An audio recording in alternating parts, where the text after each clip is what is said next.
नमस्कार, दिन भर की बड़ी खबरों में आपका स्वागत है। मैं हूं परवीन शेख। इस बुलेटिन की बड़ी खबरों पर चर्चा से पहले आइए देखते हैं सुर्खियां। उपराष्ट्रपति चुनाव के लिए कल होगा मतदान। वोटिंग के कुछ देर बाद ही आ जाएगा परिणाम। एनडीए के जगदीप धनखड़ और विपक्ष की मार्गरेट अल्वा आमने सामने। अब नए रोल में नजर आएंगे उद्धव ठाकरे। संजय राउत की गिरफ्तारी के बाद सामना के संपादक का पद संभाला। राष्ट्रीय आरोग्य निधि योजना में राशन कार्ड अनिवार्य क्यों? दिल्ली हाईकोर्ट ने केंद्र और दिल्ली सरकार से मांगा जवाब। शेयर बाजार में तेजी। सेंसेक्स 89 अंकों की तेजी के साथ 58,387 पर हुआ बंद। निफ्टी 16 अंकों की तेजी के साथ 17,397 पर हुआ बंद। तो ये थी सुर्खियां। आइए अब बढ़ते हैं आगे आज की सबसे बड़ी खबर की तरफ। सबसे बड़ी खबर जुड़ी है कांग्रेस के महंगाई और बेरोजगारी पर हल्ला बोल से। मोदी सरकार को आज कांग्रेस ने खुली चुनौती दे डाली। कांग्रेस के सैकड़ों कार्यकर्ता और नेता आज सड़कों पर डटे रहे। दिल्ली पुलिस की ज्यादतियां भी देखने को मिली। राहुल गांधी सहित कांग्रेस के कई नेताओं को हिरासत में लिया गया। तो कांग्रेस के इस विरोध प्रदर्शन का क्या रहा असर, इस खबर पर करेंगे विस्तार से चर्चा। बात होगी राहुल गांधी की हुंकार से डरी बीजेपी की। ममता और पीएम मोदी के बीच हुई डील पर भी करेंगे बात। साथ ही आपको बताएंगे क्यों आज भी टल गया महाराष्ट्र का कैबिनेट विस्तार। इसके अलावा और भी कई बड़ी खबरों से हम आपको करवाएंगे रूबरू। तो चलिए बढ़ते हैं आगे आज की सबसे बड़ी खबर की ओर। महंगाई और बेरोजगारी के मुद्दे पर मोदी सरकार बैकफुट पर है। आज कांग्रेस ने मोदी सरकार के खिलाफ हल्ला बोल किया। कांग्रेस के देशव्यापी विरोध प्रदर्शन से मोदी सरकार में डर नजर आया। कांग्रेस के कई सांसदों और नेताओं को हिरासत में लिया गया। सड़कों पर कांग्रेस नेताओं के साथ पुलिस की बर्बरता भी नजर आई। कई नेता और कार्यकर्ताओं को घसीटा गया। तो संसद से सड़क तक आज देश में कांग्रेस ही कांग्रेस नजर आई। देखते हैं ये रिपोर्ट। महंगाई और जीएसटी के खिलाफ आज सुबह से ही कांग्रेस सरकार पर हमलावर थी। पूरे देश में कांग्रेस कार्यकर्ता अपने घरों से निकले और सरकार की नीतियों के खिलाफ प्रदर्शन किया। आज सबसे पहले राहुल गांधी ने प्रेस कॉन्फ्रेंस कर मोदी सरकार की नीतियों पर सवाल उठाए। इसके बाद संसद से कांग्रेस के प्रदर्शन की शुरुआत हुई। सोनिया गांधी के नेतृत्व में कांग्रेस सांसद और पार्टी के दिग्गज नेता काले कपड़े पहनकर संसद से राष्ट्रपति भवन की ओर मार्च निकालने लगे, लेकिन पुलिस ने उन्हें रोक लिया और कांग्रेस नेताओं को हिरासत में ले लिया गया। कांग्रेस का एक गुट पुलिस हिरासत में पहुंचा तो पार्टी मुख्यालय पर मौजूद प्रियंका गांधी ने मोर्चा संभाल लिया। वो सांसदों के साथ पीएम आवास को घेरने के लिए निकल पड़ी, लेकिन यहाँ भी पुलिस कांग्रेसी नेताओं के रास्ते में आ गई। कांग्रेस मुख्यालय पर पुलिस ने 3 लेयर की सुरक्षा व्यवस्था तैयार कर रखी थी। पुलिस ने बैरिकेड्स लगाए, लेकिन प्रियंका उन पर चढ़ गयी। पुलिस ने जब आगे नहीं बढ़ने दिया तो कांग्रेस नेता सड़क पर ही धरने पर बैठ गए। बाद में पुलिस ने प्रियंका गांधी सहित कांग्रेस के तमाम दिग्गज नेताओं को हिरासत में ले लिया। पुलिस की कार्रवाई पर प्रियंका गांधी ने कहा, पीएम मोदी ने देश की संपत्ति अपने दोस्तों को सौंप दी है। वो सोचते हैं कि विपक्ष का गला घोटा जा सकता है। चूंकि उनके मंत्री महंगाई नहीं देख सकते, हम उन्हें पीएम हाउस की ओर मार्च करके महंगाई दिखाना चाहते हैं। कांग्रेस महासचिव जयराम रमेश ने कहा कि सरकार हमें महंगाई के खिलाफ विरोध करने से रोकना चाहती है, इसलिए लगातार कांग्रेस नेताओं को परेशान कर रही है। राजस्थान के सीएम अशोक गहलोत ने कहा कि लोकतंत्र में विरोध प्रदर्शन की इजाजत दी जानी चाहिए। विपक्ष के विरोध से ही सत्ताधारी सरकार को मदद मिलती है, लेकिन बीजेपी केवल हिंदू मुस्लिम की राजनीति करने में रुचि रखती है। आप समझ लें कि देश में क्या हालात हैं। किसी ने नहीं सोचा होगा कि देश में लोगों को लोकतंत्र समाप्त होते देखना होगा। प्रियंका गांधी और कांग्रेस नेताओं के साथ आज दिल्ली पुलिस ने सभी हदें पार कर दी। जिस तरह उन्हें सड़कों पर घसीटा गया, वो तस्वीरें पूरे देश ने देखी। तो क्या जनता की आवाज उठाना गलत है? इसका फैसला अब जनता को करना होगा। देश बढ़ती महंगाई और बेरोजगारी से जूझ रहा है, लेकिन मोदी सरकार को देश की इन समस्याओं से कोई लेना देना नहीं है। मोदी सरकार का मानना है कि देश में महंगाई नहीं है, इसलिए सरकार को नींद से जगाने के लिए कांग्रेस आज सड़कों पर उतरी, जिसका नेतृत्व राहुल गांधी ने किया। राहुल गांधी के काले लिबास और तेवरों ने मोदी सरकार को हिला दिया। पिछले कुछ सालों में जिस तरह से महंगाई अपने चरम पर है, बेरोजगारी भी बढ़ती जा रही है, उसने आम आदमी की कमर तोड़ दी है। ऐसे में कांग्रेस लगातार जनता की आवाज उठा रही है और सरकार का घेराव कर रही है। और कांग्रेस की तरफ से सरकार के खिलाफ खुले इस मोर्चे का नेतृत्व कर रहे हैं राहुल गांधी।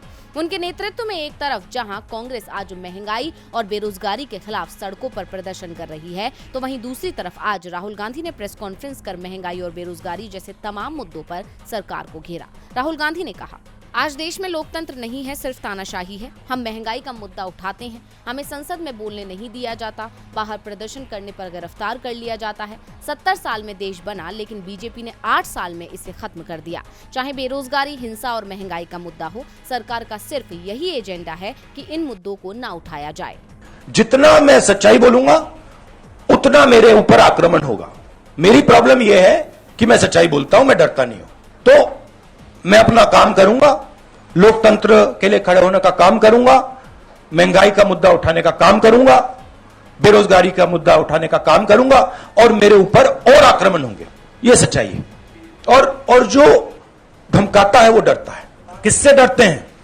जो आज हिंदुस्तान की हालत है उससे डरते हैं। जो उन्होंने वायदे किए थे, जो उन्होंने पूरे नहीं किए, उससे डरते हैं। महंगाई से डरते हैं, बेरोजगारी से डरते हैं, जनता की जो शक्ति है उससे डरते हैं। क्यों डरते हैं?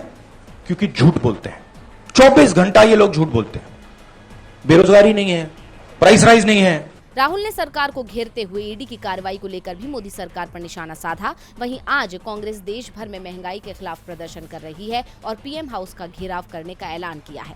गौरतलब है कि कांग्रेस ने इस प्रदर्शन का ऐलान पहले ही कर दिया था और इस प्रदर्शन को रोकने की भरपूर कोशिश भी की गई।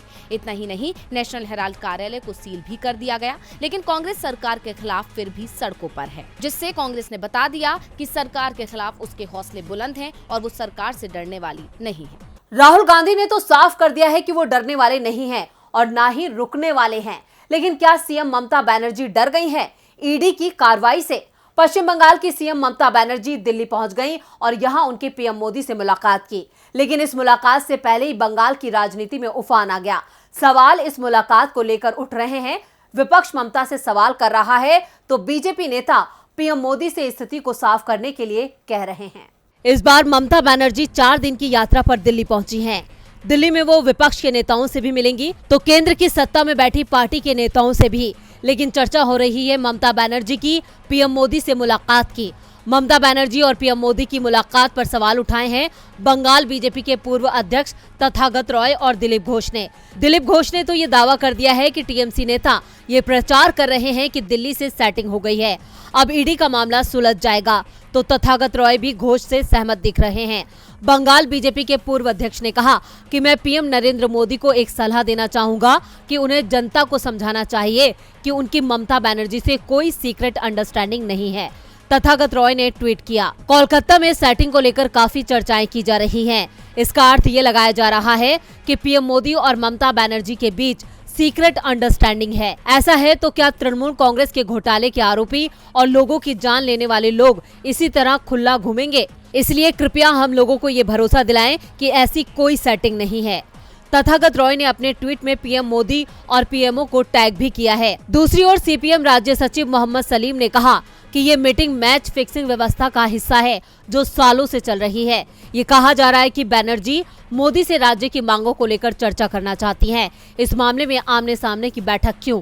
नौकरशाहों को मौजूद रहना चाहिए, इससे पहले सचिव स्तरीय बैठक होनी चाहिए। ये सभी सेटिंग का हिस्सा है, जनता को बेवकूफ नहीं बनाया जा सकता। दरअसल इस समय ममता के करीबियों के ठिकानों पर ईडी की छापेमारी चल रही है। पार्थ चटर्जी तो ईडी की हिरासत में ही हैं। उनकी सहयोगी अर्पिता के घर से 50 करोड़ रुपए कैश बरामद हुआ है। ऐसे में ममता और पीएम मोदी की मीटिंग पर सवाल उठ रहे हैं। दूसरी ओर टीएमसी नेता सुखेंदु रॉय ने कहा कि बीजेपी, कांग्रेस और वामपंथी दल गलत सवाल उठा रहे हैं। ममता बनर्जी की पीएम से मुलाकात जीएसटी पर चर्चा के लिए है, इसमें कोई राजनीति नहीं है।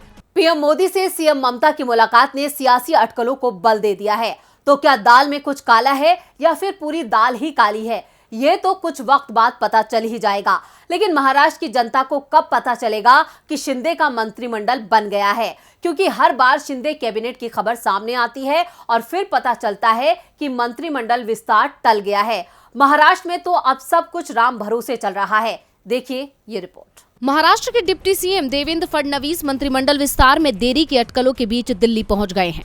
फडणवीस महाराष्ट्र के राजनीतिक हालात पर चर्चा करने के लिए गृह मंत्री अमित शाह और जेपी नड्डा सहित पार्टी के शीर्ष नेताओं से चर्चा कर सकते हैं। इस बीच महाराष्ट्र में सरकार बदलने से जुड़े मामले की सुप्रीम कोर्ट में सुनवाई जारी है। महाराष्ट्र के मुख्यमंत्री एकनाथ शिंदे मुंबई में ही हैं। शिंदे का स्वास्थ्य खराब है और डॉक्टरों ने उन्हें आराम करने की सलाह दी है। शिंदे और फडणवीस ने 30 जून को मुख्यमंत्री और उप मुख्यमंत्री के रूप में शपथ ली थी। कैबिनेट में अभी शिंदे और फडणवीस ही शामिल हैं और जाहिर तौर पर वो सुप्रीम कोर्ट के फैसले की प्रतीक्षा कर रहे हैं। महाराष्ट्र में विपक्षी दलों ने मंत्रिमंडल के विस्तार में देरी को लेकर शिंदे और फडणवीस पर निशाना साधा है। राष्ट्रवादी कांग्रेस पार्टी के प्रवक्ता क्लाइड क्रेस्टो ने कहा, जैसा कि खबरों में कहा जा रहा है कि एकनाथ शिंदे चिकित्सकों की आराम करने की सलाह पर अपने सभी कार्यक्रम रद्द कर देते हैं। फिर देवेंद्र फडणवीस मंत्रिमंडल को अंतिम रूप देने के लिए दिल्ली जाते हैं। ये घटनाक्रम संयोग है या सबूत कि महाराष्ट्र सरकार को कौन आदेश दे रहा है। महाराष्ट्र में एकनाथ शिंदे की सरकार बने 1 महीने से ज्यादा हो चुका है, लेकिन अभी तक कैबिनेट विस्तार नहीं हुआ है। इस बीच खबरें सामने आ रही थी कि आज कैबिनेट का विस्तार होने वाला था, वो भी टल गया है, यानी अभी और इंतजार करना होगा। खबरों की माने तो अब सुप्रीम कोर्ट के फैसले के बाद ही कैबिनेट का विस्तार होने की उम्मीद है। गौरतलब है कि इससे पहले शिंदे गुट के प्रवक्ता दीपक केसरकर ने कहा था कि इसी हफ्ते रविवार से पहले मंत्रिमंडल विस्तार हो जाएगा। इसी आधार पर 5 अगस्त को मंत्रिमंडल विस्तार की संभावना लगाई जा रही थी। हालांकि मामला सुप्रीम कोर्ट में होने की वजह से कैबिनेट विस्तार पर सस्पेंस बना हुआ है। महाराष्ट्र में फिलहाल शिंदे और बीजेपी फंसते नजर आ रहे हैं। इधर मोदी सरकार ने 24 फरवरी 2019 को प्रधानमंत्री किसान सम्मान निधि योजना की शुरुआत की थी, जिसमें देश के गरीब किसान परिवारों को 6,000 रुपए सालाना मिलते हैं। लेकिन वहीं अब यूपी के मिर्जापुर में इस योजना को लेकर चौंकाने वाला खुलासा हुआ है। देखते हैं ये रिपोर्ट। किसानों के लिए मोदी सरकार ने महत्वाकांक्षी योजना पीएम किसान सम्मान निधि की शुरुआत की थी। इस योजना के तहत हर साल किसान परिवार को 6,000 रुपए प्रति वर्ष 3 समान किश्तों में प्रदान किया जाता है। लेकिन अब इस योजना का लाभ किसान ही नहीं बल्कि उत्तर प्रदेश के सांसद और विधायक भी उठा रहे हैं। यही नहीं, इनके परिजनों के खाते में भी किसान सम्मान निधि का पैसा जा रहा है। सोनभद्र के सांसद पकौड़ी लाल का एक पूरा परिवार ही मिर्जापुर से इस योजना का लाभ ले रहा है। साथ ही 96 विधानसभा क्षेत्र के विधायक राहुल प्रकाश कोल का नाम किसान सम्मान निधि के लाभार्थियों में शामिल है। दरअसल कुछ समय पहले सरकार ने प्रधानमंत्री कृषि सम्मान निधि योजना का लाभ ले रहे किसानों के सत्यापन का आदेश दिया था। इसी के बाद कृषि विभाग सत्यापन कार्य में लगा था। इसी सत्यापन में सांसद विधायक के नाम का खुलासा होने से हड़कंप मच गया। पटेरा स्थित पंजाब एंड सिंध बैंक के इनके खाते में किसान सम्मान निधि की धनराशि जाती रही और अब तक खाते में किसान सम्मान निधि की 9 किश्तें भी जा चुकी हैं। आखिरी बार सांसद के नाम से जुड़े खाते में 1 जून 2022 को पैसा गया था और अब इस मामले का खुलासा हुआ तो सांसद पकौड़ी लाल ने कहा कि बैंक में किस मद का पैसा भेजा गया है, इस संबंध में कोई जानकारी नहीं है। वहीं उप निदेशक कृषि अशोक कुमार उपाध्याय का कहना है कि विधायक राहुल कोल की सम्मान निधि को पूर्व में निरस्त करा दिया गया था, अब केवल जांच के लिए सूची भेजी गई है। सांसद पकौड़ी लाल अगर किसान सम्मान निधि ले रहे हैं तो उसकी रिकवरी कराई जाएगी। यानी अब तक पीएम किसान सम्मान योजना में घोटाला होता रहा और किसी भी अधिकारी को कोई जानकारी नहीं थी और जब खुलासा हुआ तो सांसद विधायकों का कहना है कि उन्हें इस बारे में कोई जानकारी नहीं है। ऐसे में सरकार सवालों में घिरती दिखाई दे रही है। बीजेपी के सांसद और विधायक ही सरकार को लगा रहे हैं चूना। इधर मध्य प्रदेश में भी बीजेपी को तगड़ा चूना लगने वाला है। मध्य प्रदेश में बीजेपी के दिग्गज नेता ज्योतिरादित्य सिंधिया और नरेंद्र तोमर की पकड़ कमजोर पड़ती जा रही है। हाल ही में निगम चुनाव में बीजेपी को ग्वालियर चंबल संभाग में जबरदस्त मात मिली थी। अंचल के दोनों निगम बीजेपी कांग्रेस के हाथों हार गई थी। इसके बाद निगाहें थी निगम में सभापति के चुनाव पर। परिषद में बहुमत बीजेपी का था, इसलिए बीजेपी की जीत आसान मानी जा रही थी। लेकिन जो परिणाम सामने आए उसने बीजेपी की जमीन एक बार फिर से हिला दी है। ग्वालियर नगर निगम में कांग्रेस 57 साल बाद अपना मेयर बना पाई। कांग्रेस के हाथों मेयर की सीट हारने के बाद बीजेपी के लिए सभापति पद बचाना नाक का सवाल बन गया था। सभापति पद पर बीजेपी की जीत तय मानी जा रही थी, क्योंकि 66 सदस्यीय परिषद में बीजेपी के 34 पार्षद चुनाव जीते थे, जबकि 3 अन्य पार्षदों का उसे समर्थन था। किसी तरह की टूट से बचने के लिए बीजेपी ने अपने सभी पार्षदों को हरियाणा के रेवाड़ी में बने हंस रिजॉर्ट में ठहराया, जहां से वोटिंग के समय सीधा उन्हें ग्वालियर ले जाया गया, लेकिन ग्वालियर पहुंचते पहुंचते बीजेपी कैंप में फूट पड़ गई, क्योंकि जब पार्षदों के वोटों की गिनती हुई तो बीजेपी के मनोज तोमर को 34 वोट मिले। कांग्रेस ने अपने वोटों की संख्या तो बढ़ाई, लेकिन कांग्रेस उम्मीदवार लक्ष्मी गुर्जर 33 वोट ही ले पाई। परिषद में 66 वोट पार्षदों के और 1 वोट मेयर का था। बीजेपी 1 वोट से किसी तरह से ग्वालियर में सभापति चुनाव जीतने में तो कामयाब हो गई, जबकि पार्षदों की बाड़ेबंदी की कमान ज्योतिरादित्य सिंधिया और नरेंद्र तोमर के हाथ में थी। यानी सिंधिया और तोमर की कोशिश के बावजूद कांग्रेस ने बीजेपी के घर में सेंधमारी कर ली। दूसरी तरफ केंद्रीय कृषि मंत्री नरेंद्र तोमर के संसदीय क्षेत्र मुरैना में मेयर की सीट हारने के बाद बीजेपी सभापति की सीट भी हार गई। कांग्रेस की ओर से राधारमण दंडोतिया को सभापति उम्मीदवार बनाया गया था, जबकि बीजेपी ने उनके सामने भावना मंडलेश्वर को मैदान में उतारा था। परिषद में कांग्रेस के पास 19 पार्षद हैं, लेकिन उसके उम्मीदवार को 27 वोट मिले, जबकि बीजेपी की उम्मीदवार सिर्फ 21 वोट ही ले पाई। यानी कांग्रेस के राधारमण दंडोतिया 6 वोट से चुनाव जीतने में कामयाब हो गए। पहले मेयर और अब सभापति के चुनाव में कांग्रेस की जीत से साफ हो गया है कि अगले साल होने वाले मध्य प्रदेश विधानसभा चुनाव में सिंधिया और तोमर की कड़ी परीक्षा होने वाली है। बुलेटिन के आखिर में बात आरबीआई की मार के। जनता लगातार बढ़ती महंगाई से बेहाल हो रही है, बावजूद इसके सरकार राहत देने को तैयार नहीं है। वहीं अब तो आरबीआई भी लोगों की जेब पर डाका डाल रही है। जी हां, रिजर्व बैंक की नई मौद्रिक नीति का ऐलान हो गया है, जिसमें रेपो रेट बढ़ाने की घोषणा की गई, जिससे लोगों के घर का बजट बिगड़ गया। तो इस बार कितना हुआ है ब्याज दरों में इजाफा, देखते हैं इस रिपोर्ट में। देश में महंगाई से कब मुक्ति मिलेगी, कब सरकार पूरा करेगी जनता का विश्वास, ये सवाल तब से उठाए जा रहे हैं जब से मोदी सरकार सत्ता में आई है। बावजूद इसके ना तो कोई जवाब दिया जा रहा है और ना ही लोगों की परेशानी को हल किया जा रहा है, बल्कि केंद्र के साथ साथ रिजर्व बैंक भी परेशानी का सबब बना हुआ है। आज एक बार फिर से रेपो रेट को 0.50% बढ़ाने का निर्णय लिया गया। अब इसका असर लोगों के होम लोन से लेकर पर्सनल लोन तक की ईएमआई पर दिखने वाला है। साथ ही जनता की जेब पर भी डाका पड़ने वाला है। वैसे ये कोई पहला मौका नहीं है जब आरबीआई ने लोगों को निराश किया हो। आरबीआई ने महंगाई को काबू करने के लिए इस साल मई महीने से रेपो रेट को बढ़ाने की शुरुआत की थी। रिजर्व बैंक ने रेपो रेट को 0.40% बढ़ाया था। उसके बाद जून महीने में मौद्रिक नीति समिति की नियमित बैठक हुई थी, जिसमें रेपो रेट को 0.50% बढ़ाया गया था। आरबीआई ने मई महीने में करीब 2 साल बाद पहली बार रेपो रेट में बदलाव किया था। करीब 2 साल तक रेपो रेट महज 4% पर बना रहा था। अब रेपो रेट बढ़कर 5.40% पर पहुंच गया है। वहीं रिजर्व बैंक के गवर्नर शक्तिकांत दास ने बताया कि दुनिया भर में महंगाई रिकॉर्ड स्तर पर है। भारत में महंगाई की ऊंची दरों का सामना करना पड़ रहा है, जिसे काबू करने के लिए ब्याज दरों को बढ़ाया जा रहा है।